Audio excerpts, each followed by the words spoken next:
Political path. Accord implementation of government to government मोनसे path. BTR Council, Assam सरकार, भारत सरकार बे ट्राइ जंक्शन मोनसे जिहेतु पार्ट आरो फारसेथिं दुलाराय बर' फरायसा आफाद UBPOआ आपिलारि दाबि होलांबाय थागोन। हेलो लोगोफोर, आंनि जेके मोसाहारि इउट्युब चेनेलाव नोंथांमोनखौ बरायनाय थाबाय आरो आंनि गोदान भिडिअआव नोंथांमोनखौ नायनो आरो जायफोर चेनेलाव गोदान चेनेलखौ साबस्क्राइब खालामना होनो थाखाय गुरैयै खावलायनानै जाबाय। अब्ला जोङो भिडिअखौ जागायनोसै। आङो मेन भिडिअ टपिकनि सायाव नोंथांमोननो शेयार खालामनो सानदों जे दानि सोलिबाय थानाय जोंना फैगौ 2025 जेन मायथाइयाव जानो गोनां BTC बिसायख'थियाव जोंना जानो थांगासिनो दङ। बे जानो थांनायाव मा रोखोम जेन'बा जोंनि पलिटिक्सआ बर'नि पलिटिक्सआ मा रोखोम परिस्थितियाव दं आं बेखौ नोंथांमोननो फोरमायगोन। नोंथांमोनहा भिडिअखौ नायलांजोबबानो जेन मेन आयदायाव जोङो थांनायनि सिगां आं नोंथांमोननो गुसुङै बे खोथाखौ बुंनो सानग्रोदों जे मेन खोथायानो जाबाय जोंना फैगौ 2025 नि BTC बिसायख'थियाव जेन BJP दला जोंनि BTC आव हाबगोन। बे BTC आव जुदि हाबोब्ला जोंनि BPF आरो UPPL राजखान्थि दला मोननैबो जुदि ज' जायाब्ला बर'नि माखासे दफाफोर आरो बिटिआर सुक्तिनि दफाफोर बेखौ जेन माखासेखौ दंस' खालामनो नाजागोन नामा आरो BTC खौ उल्थां फाल्थां खालामगोन नामा बेनो मोनसे सम्भाबना। रायजोफोर अब्ला नोंथांमोना कमेन्टनि गेजेरजों फोरमायहर। जोंनो बर'नि मोननै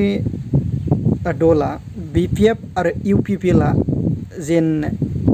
ज' जानाया गाहाम ना ज' जायैया गाहाम? आंनिब्ला जुदि ज' जायोब्ला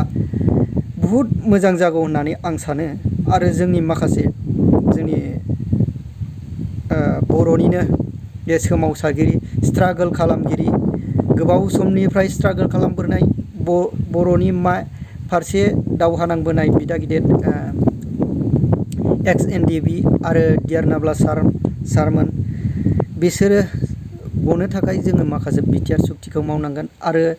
बिसोर गासैखौबो मावनो थाखाय जोङो BPF आरो UPPL राजखान्थि दला ज' जायोब्ला गाहाम होननानै आङो सानो। अब्ला आं रायजो राजा नोंथांमोननो आं नैबे भिडिअखौ देखायग्रोनो सानबाय। नोंथांमोना बे भिडिअखौ जोङो नायनानै लाग्रोदिनि। बर' फरायसा आफादनि आफादगिरि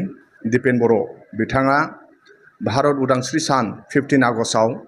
गावनि फेसबुकआव मोनसे टुइट खालामदों जे बर'नि सोमावसारग्रा आफादफ्रा ज' जानो नांगौ आरो बर'नि रिजनेल पार्टिया ज' जानांगौ होननानै। दा बिथांनि लिरनायखौ आङो कास्टम बसुमतारी पार्सनेल भिउ आंनि फारसेनिफ्राय आं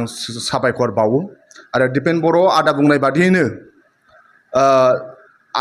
आंबो लुबैयो आरो सारा बर' माहारिया रिजनेल पार्टिखौ ज' जाजानायखौ लुबैयो आरो साफ्रोमबो थाखोनि बर'नि मेलेमजिबि, बर'नि लेखा गोरों, बर'नि फरायसा सेंग्रा सिख्ला, बोराइ बेन्थ, माहाजोन दुखिया बे दिनखौनो नायनानै दङ आरो गोबां मानसिफोरनाव मेगनाव मोदै गगोन मोननै रिजनेल पार्टिया जुदि ज' जानो हायोब्ला। दा ओंखायनो आंबो पार्सनेलि लुबैयो आरो दिपेन बर' आदा बुंनाय बादियैनो जोङो मोननै रिजनेल पार्टिया ज' जायोब्ला बाव जौगानाय फैगोन आरो बिनि आंखालफोरखौ मावफुंनो हागोन। दा आंनि लुबैनाया बेसो इउपिपिएलनि सरकार सालायगासिनो दं। दा जुदि सरकार सालायनाया बिथांमोनहा जुदि गोनो गोथो जाबाय थादोंब्ला बेखौ रिजाइन होनानै फैयोब्ला जों नेक्स्ट इलेक्सना थाब जागोन। अब्ला जोङो 20टा दा जुदि 40टा समष्टि बेखौ 20टा रिजनेल पार्टिजों रानलायनानै गेलेनो हागोन आरो नेक्स्टआव बे मोनसे मोजां डेम'क्रेसि सरकार फैगोन, मोजां हेल्दि सरकार फैगोन। BTC ओनसोलनि रायजो राजानि दुखु दाहाखौ सुफुंनो हानाय बादि मावनो हागोन। दा ओंखायनो दिपेन बर' आदानिसिम मिजिंथिनाय थाबाय जे सरकारा जुदि प्रमद बर'आ बिथांमोनहा जुदि सरकार सालायनायाव गोनो गोथो मोनदोंब्ला रिजाइन होनानै फै होमबाना इलेक्सना थाब मास मोनसे मास मोननैनि उनावनो जागोन अब्ला जोङो 20ता रानलायनानै गेलेनो हागोन आदा दिपेन बर' बुंनाय बादि बर'नि सोमावसारग्राफ्रा ज' जानो नांगौ आरो बर'नि दैदेनगिरिफ्रा ज' जानो नांगौ आरो रिजनेल पार्टिया ज' जानो नांगौ अब्ला जागोन ओंखायनो आदा दिपेन बर'नि लिरनायखौ साबायखर बावनानै आरो बांसिन आदा दिपेन बर' बिथाङा दायित्व लाबावनानै थाबनो जाहाथे बे रायजो राजा लुबैनाय नों आं लुबैनाया जायो बेखौ मिजिंथिनाय थाबाय यालाय मानथो सुख शान्तिखौ लुगैया जानो लुगैगोन गासिबो बर'नि राष्ट्रीय दलफोर जेन बर'नि दैदेनगिरिफोर मोनसे सिदा फै मोनसे जायगायाव थानानै जयै सारमोन रायलाय जोङो बेखौनो लुगैयो गासै बर'नि जेन मोजां मोजां मानसिफोर EM MC LA गासै बड'लेण्ड हालामनि दैदेनगिरि सारमोन नोंसोर ज' जायोबानो जों गासै रायजो राजाया मोजां मोनगौ आरो जोंनि बेनो बड'लेण्डआ खाथियाव फैगौ होननानै सानो अब्ला जोङो नैबे मोनसे भिडिअखौ आरो नायनानै लाबावदिनि फरायसा आफादा जिहेतु एकर्ड इमप्लिमेन्टेशना मोनसे पलिटिकेल पार्ट एकर्ड इमप्लिमेन्टेशना गभर्नमेन्ट टू गभर्नमेन्ट मोनसे पार्ट बिटिआर काउन्सिल आसाम सरकार भारत सरकार बे ट्राइ जंसन मोनसे जिहेतु पार्ट आरो फारसेथिं दुलाराय बर' फरायसा आफाद UBPOआ आपिलारि दाबि होलांबाय थागोन दा बेखायनो जोंनि जि लुबैनाय आरो हास्थायनाया जाहैबाय 46 जि MCLA दङ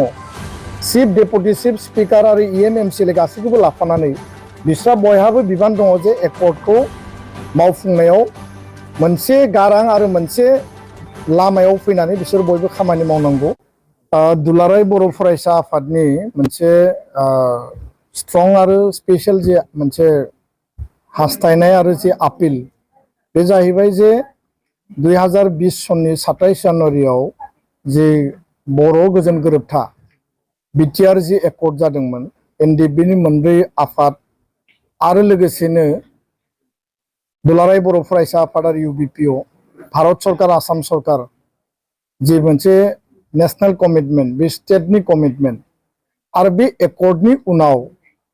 एकर्डआव जिखिनि जोङो दफा मोनबाय बेखौ मावफुंनांगौनि गासैयाबो मोनसे सल रेसपन्सिबिलिटि दङ आरो बे रेसपन्सिबिलिटिखौ नोजोर बोनानै दुलाराय बर' फरायसा आफादा बिटिआरनि रायजो राजाफ्रा बर' हारिनि आफाद आरो गौथुम बा बयबो जेब्लाबो मोनसे मिजिं आरो आसा लानानै हाबा मावबोदों आरो हाबा मावलांदों दा बाथ्राया जाहैबाय जे 2020नि एकर्डनि उनाव BTC जि मोनसे इलेक्सन जानानै थांबाय आरो बे इलेक्शननि उनाव UPPL आरो BJPनि मोनसे जॉइंट मोनसे एलायन्सनि मोनसे सरकार दा आथिखालाव सोलिगासिनो दङ दा बे समाव एकर्डनि दफा मावफुंनो थाखाय बिटिआरनि रायजो राजाफ्रा मोनसे मेन्डेट होदों आरो बे एलायन्सनि मोनसे सरकार बे सोलिदों दा दुलाराय बर' फरायसा आफादा दिनै फिन खेबसेबाव जोङो रिटारेट खालामो जोङो फिन खेबसेबाव गोसोखांहोफिनदों जे बिटिआरआव आथिखालाव UPPL BJPनि जि सरकार दङ आरो अपोजिशन हिसाबै BPF हान्जानि जायफोर MCLA दङ गासै 40 जन इलेक्टेड MCLA रुलिं आरो अपोजिशननि सा 6 बेयाव नमिनेटेड MCLA दङ बयहाबो रेसपन्सिबिलिटि दङ बयहाबो दायित्व दङ बाथ्राया जाहैबाय जे 2003नि BTC एकर्डनि उनाव 2005 आव इलेक्शन जादों आरो बे इलेक्शननि उनाव संग्रामी नेता दैदेनगिरिफ्रानो सरकारखौ सालायफैदों सेम पेटार्नाव 2020नि एकर्डनि उनाव 2020 आव जानाय बिटिआर इलेक्शनाव UPPL जाय बिथांमोना संग्रामी दैदेनगिरिमोन बिथांमोनानो दिनै बे सरकाराव रुलिंआव माने लिडारशिपखौ लानानै सामलायगासिनो दङ BJPजों एलायन्स दा दुलाराय बर' फरायसा आफादा जिहेतु एकर्ड इमप्लिमेन्टेशना मोनसे पलिटिकेल पार्ट एकर्ड इमप्लिमेन्टेशना गभर्नमेन्ट टू गभर्नमेन्ट मोनसे पार्ट बिटिआर काउन्सिल आसाम सरकार भारत सरकार बे ट्राइ जंसन मोनसे जिहेतु पार्ट आरो फारसेथिं दुलाराय बर' फरायसा आफाद UBPOआ आपिलारि दाबि होलांबाय थागोन दा बेखायनो जोंनि जि लुबैनाय आरो हास्थायनाया जाहैबाय 46 जि MCLA दङ चिफ डेपुटि चिफ स्पिकार आरो EM MCLA गासैखौबो लाफानानै बिस्रा बयहाबो बिबान दङ जे एकर्डखौ मावफुंनायाव मोनसे गारां आरो मोनसे लामायाव फैनानै बिसोर बयबो खामानि मावनांगौ अकल राजखान्थिनि थाखाय राजखान्थि खालामनायखौ जों मालाबाबो लुबैया आरो नैबे 5 बोसोरनि मेन्डेटआनो बिटिआर बासिनि मेन्डेटआनो जाबाय एकर्ड इमप्लिमेन्टेसननि मेन्डेट शान्ति गायसननायनि मेन्डेट आरो रायजो राजानि जि हप्स एन्ड एसपिरेसन जि गांनाय उखैनाय आरो बिथांमोननि जि सिमांमोन बे जौगानायनि थाखाय गोरिब गुन्द्रानि जिखिनि जौगानायनि थाखाय बे जौगानायनि खामानिखौ बयबो मावनांगौ आरो बे बेलायाव आङो सानो जे रिजनेल जायफोर फर्सेस दङ इउपिपिएल जागोन बिपिएफ जागोन एलायन्सनि पार्टनार हिसाबै राष्ट्रीय दल दङ बिजेपि जाय जिरि थाया मानो बिथांमोना गासिबो बिटिआरनि बासिन्दा बिटिआरनि समस्तिनिफ्रायनो देरहानानै फैदों बयहाबो एकर्डनि सायाव ट्रास्ट आरो बिसासा थानांगौ एकर्डनि सायाव बयहाबो मोनसे अनसायनाय आरो हाबा मावनाया थानांगौ दा बेखायनो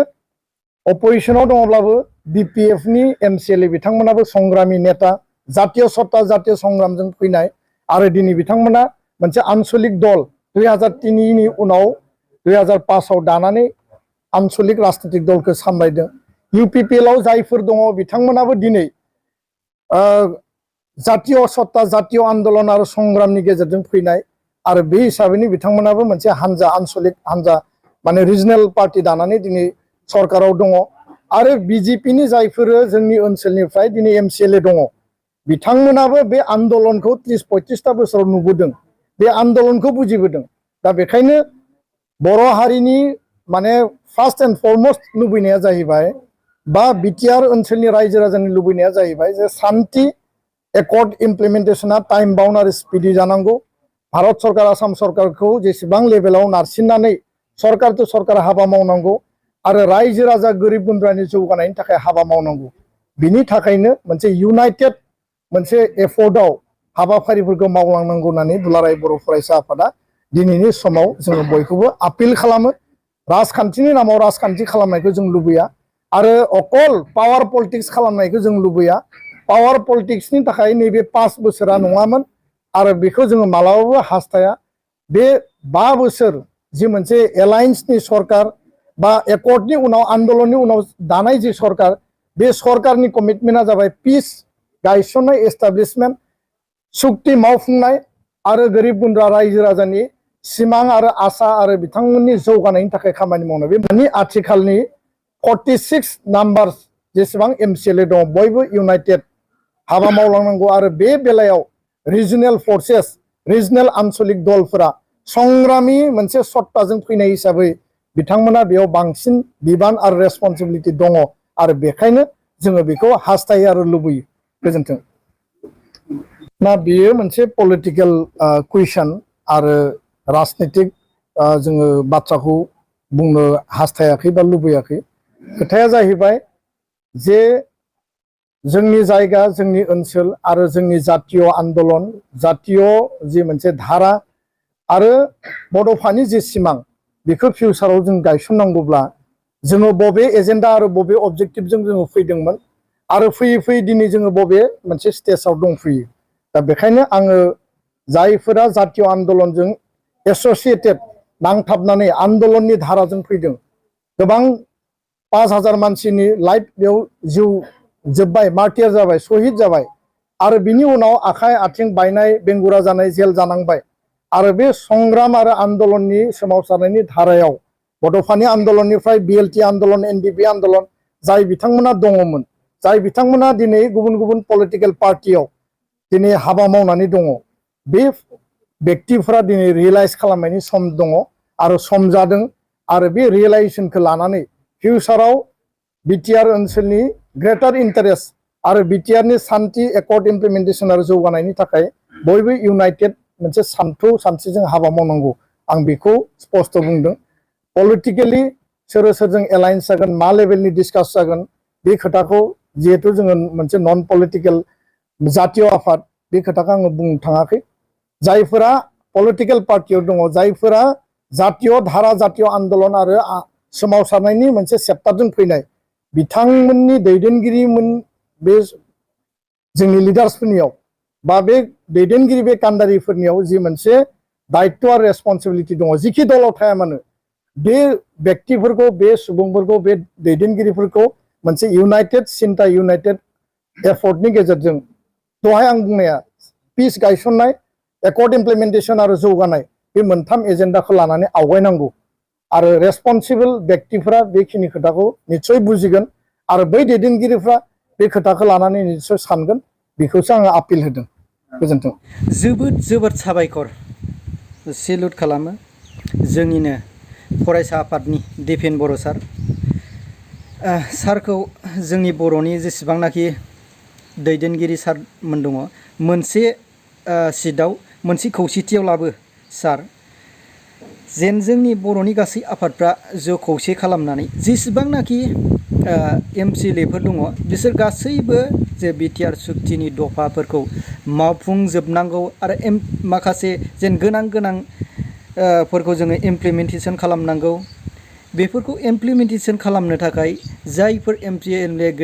दैदेनगिरि सारमोन दङ बेखौ हेफाजाब खालामनांगौ होननानै आंबो सानो दैदेनगिरिफ्रा ओरैबायदि लुगैसुला आखु दङ बिसोर लुगैसुला आखुआ जाहैबाय बिसिनि थाखाय माथ्र नांगौ सिट आरो पावार बेफोरबायदि थायो बेफोरबायदिखौ अननानै बर'नि गेजेराव बेबायदि दाखालाम जे गावनि पावार आरो सिटखौल' लानानै बर'नि जाथिखौ दंस' खालामनो नाजायोब्ला बे गोबां बर'नि बिर जोहोलावफोरनि थैनानै थांनायनि आगमा आरो बिसोरो जायफोर बेबायदि सिटनि लुगैसुलाफोर बेबायदिखौ खेमा होनाय नङा होननानै आङो सानो